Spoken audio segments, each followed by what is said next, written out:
Hello, in this video I'm gonna show you how you can turn on or off ambient sound control of your JBL Live 460 headphones. So to do this, you have to open this headphones from the JBL headphones application, and the ambient sound control we can find right here. So we can basically tap on this switcher to turn on or turn off the ambient sound control. And you can also do this by using this button next to the Bluetooth button. Click on it once.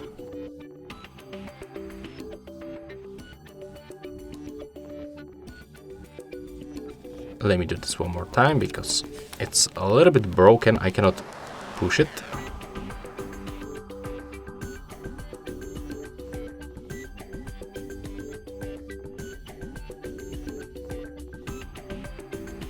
So basically, as you can see right now, it works. So we can switch between these ambient sound modes. But also when you click on it for another time, you will be able to turn off this ambient sound control. And that's all for this video. Hope you like it.